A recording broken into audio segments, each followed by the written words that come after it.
So we are here in paragraph 5 ng ating confession, chapter 3, paragraph 5. At ang sabi ho dito sa Tagalog, and then I'll be reading it in English. Sabi po sa Tagalog, ang mga tao na itinakda para sa buhay na walang hanggan ay pinili ng Diyos bago pa man itatag ang pundasyon ng mundo. Sila'y hinirang kay Kristo ayon sa kanyang malayang biyaya at pag-ibig, at hindi dahil sa anumang sanhi na nasa kanyang nilalang. Ang lahat ng ito ay ayon sa kanyang di nagbabagong layon at di matarok na panukala.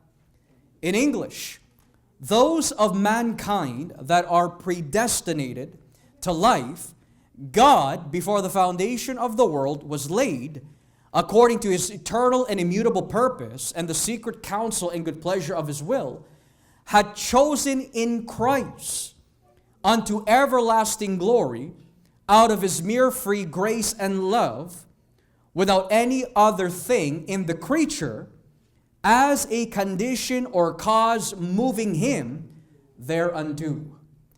Na sa madaling salita, ang ibig sabihin po ng ating mga kapatid na Reformed Baptist is, meron na po mga pinili ang Diyos bago pa man likhain ang mundo at inilagay ho sila kay Kristo upang maligtas, hindi dahil may nakita po ang Diyos sa kanila in the future na kanilang gagawin, but rather He chose them for salvation in Christ by His own will, for His own purpose and grace.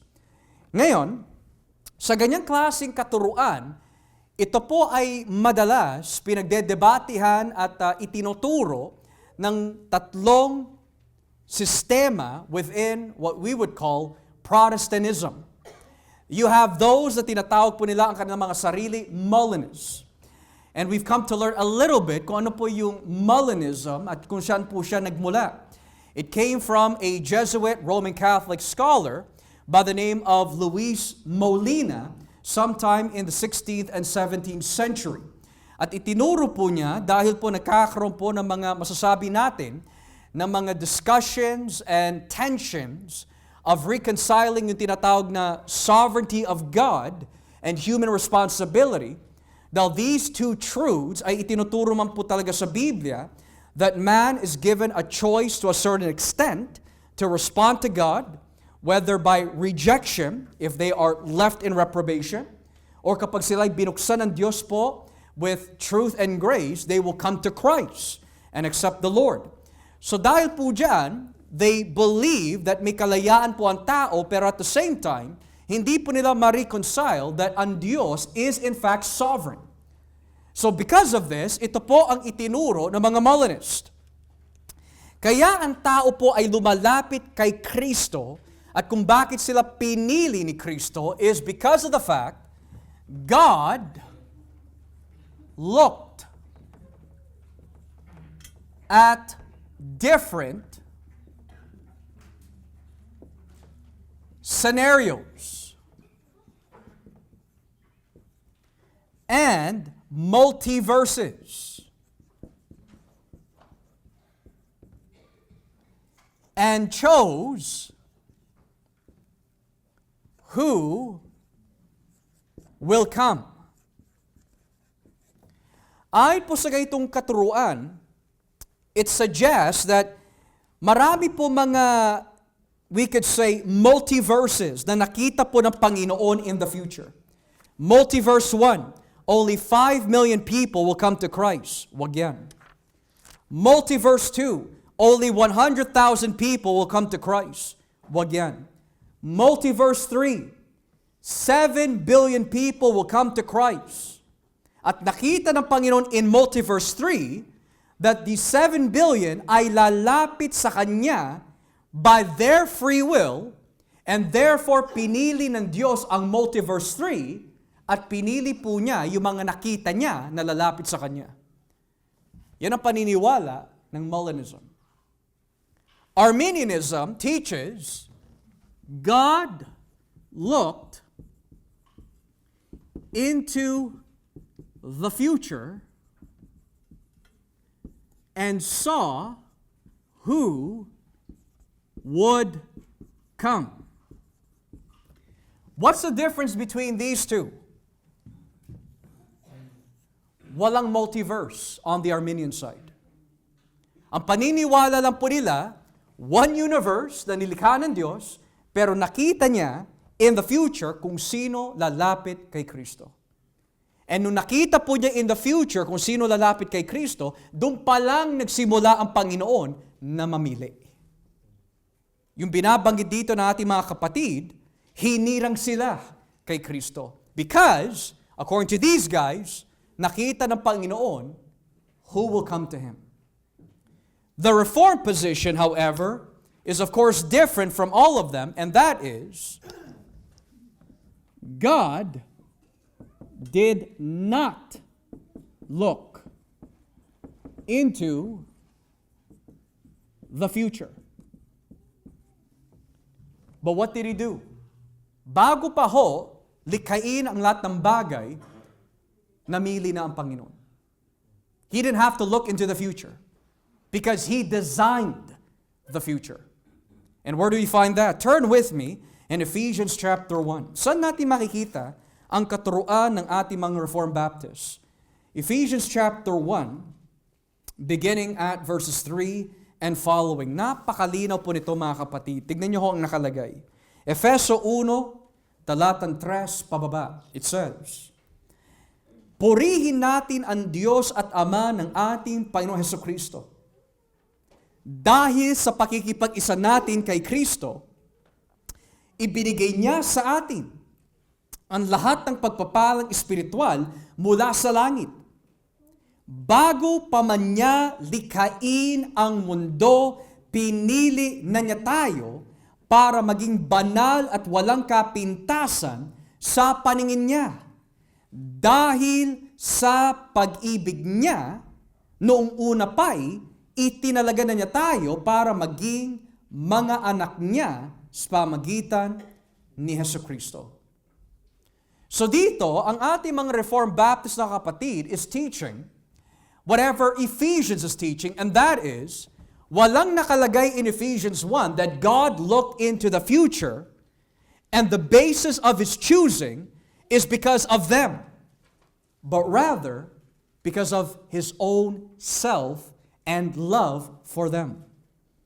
Kasi sabi po dito, pinili niya tayo para maging banal at walang kapintasan sa paningin niya dahil sa pag-ibig niya. Hindi dahil may nakita siya. Hindi dahil may nakita siya in the future na lalapit tayo sa Kanya. But because He already loved us before the foundation of the world. Now, these two guys would say, yeah, wala kaming problema dyan. Naniniwala kami God chose out of love. That's because He loved them because He saw them coming to Him. Ibaba nga po natin ang basa in verse 11, kung yun nga po ang tinuturo ng Biblia. Verse 11.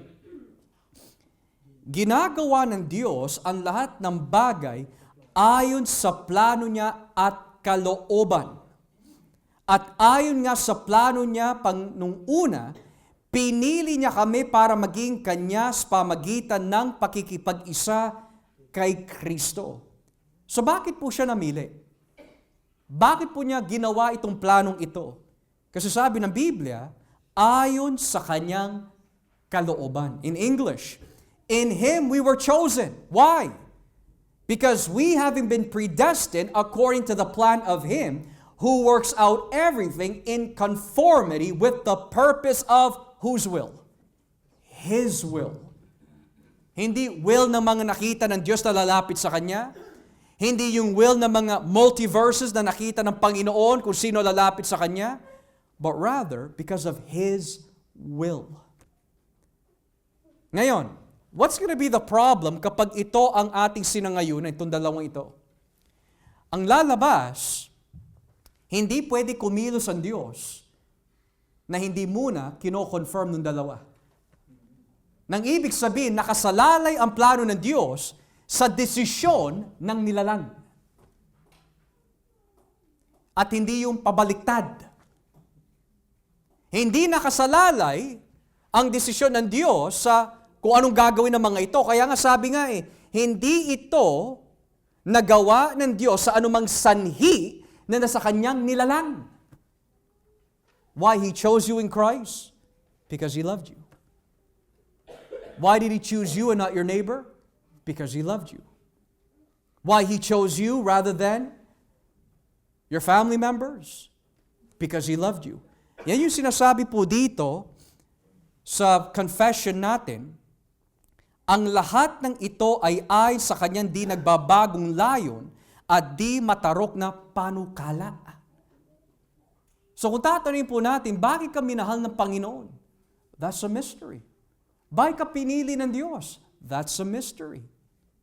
Hindi natin pwede sabihin dahil nakita niya napakagaling ko, napakabait ko, napakatalino ko, kaya ako lumapit sa Kanya. Tatandaan natin mga kapatid, the Bible says, He first loved us. That's why we loved Him. Tatandaan natin, nung nagkasala si Adan at si Eva, hindi si Adan at si Eva ang humabol sa Diyos. Ang Diyos ang humabol sa kanila. Hindi ang Israel ang naghanap kay Kristo. Ang shepherd ang naghanap sa tupa. If there's a seeker here, it's not man. It's God. So when our Reformed Baptist brothers say that sila'y hinirang kay Kristo ay sa kanyang malayang biyaya at pag-ibig, everything is according to His will, His pleasure. Natuwa ang Diyos kung bakit Kanya pinili para maligtas. Natuwa ang Diyos kung bakit nilagay Kanya kay Kristo. Yun ang kagustuhan ng Diyos. Ngayon kung tatanungin po natin, bakit nga yung iba pinili, yung iba ay hindi? Kasi mauuwi pa rin po yan doon sa kasagutan kanina. Yon ang gusto ng Diyos. Is it unfair? No. You want God to be fair? Walang maliligtas sa atin. What we need is not fairness. What we need is mercy. At yun ang pinakita ng Panginoon dito. So ano po dapat maging ugali ng mga tao na pinili po ng Diyos? Unang-una, huwag tayong magmamayabang.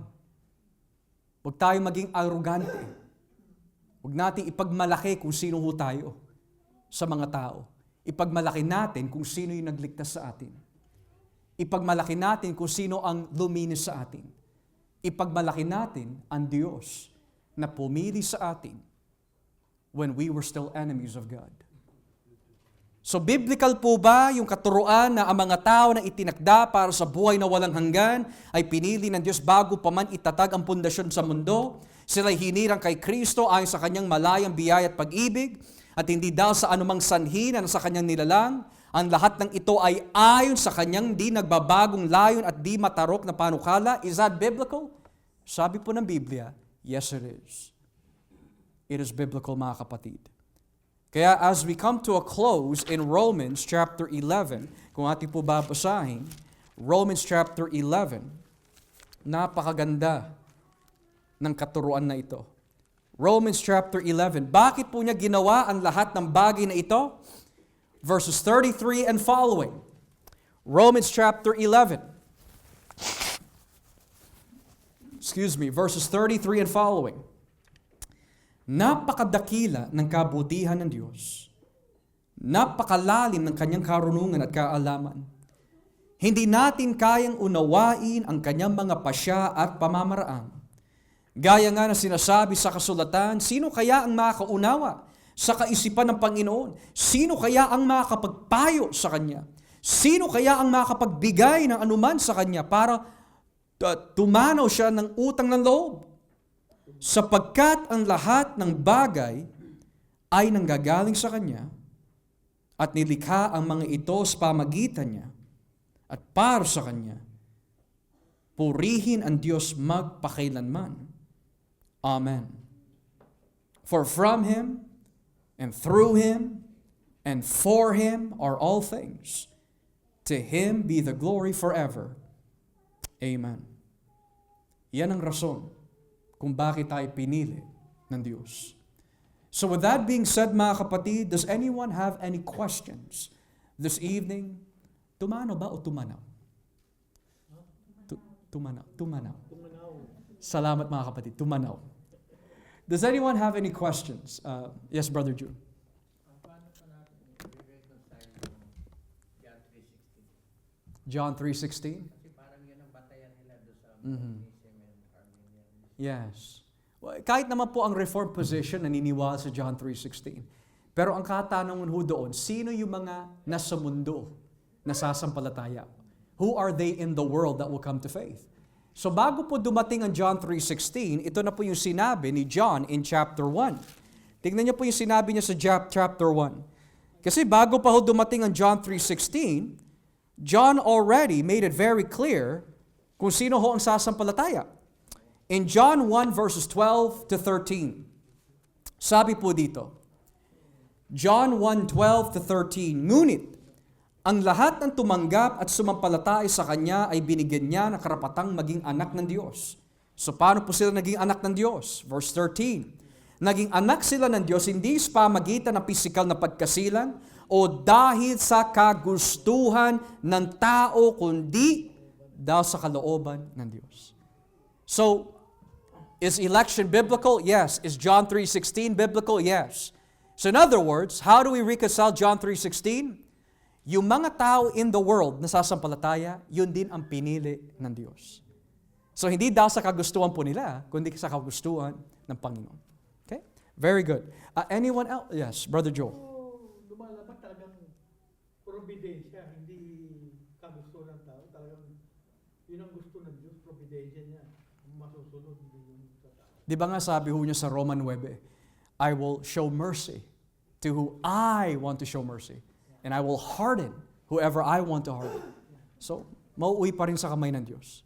Okay? Anyone else have any? Mami? Pastor, yung mga hindi na pwede, meron ba silang chance na ma-save? Hindi po ma. Kasi the purpose po of election na is for them to be saved. So the fact na hindi sila pinili, kundi ipinaubaya sila ng Diyos sa kanilang kasalanan, indicates na wala silang pag-asa. Yeah. Okay? Yeah. Anyone else have any other questions? Ma? Pastor, ano itong, yung sabi mo sa 12, ngunit ang lahat ng tumanggap at sumampalataya, yung ibig sabihin, yung tumanggap, yun ang pinili. Yes po. Yes po. And the reason why alam natin na yung mga tumanggap na ay bunga ng kalooban ng Diyos at hindi dahil sa kagustuhan po nila is because ayon po sa talatang 13, paano po sila naging anak ng Diyos? Hindi sa pamagitan ng pisikal na pagkasilang, ng ibig sabihin sa pananaw ng mga Hudyo, bahagi sila sa kasunduan ni Yahweh dahil Hudyo sila. So you're not a child of God dahil meron ka Jewish na lineage. And then sinabi po niya dito, o dahil sa kagustuhan ng tao, but rather dahil sa kalooban ng Diyos. So ang Diyos pa rin ang gagawa. Yeah. Okay? Anyone else may katanungan po this afternoon? Okay? So, kung wala na ho tayong katanungan mga kapatid, manalangin na po tayo and we will get into our respective fellowships.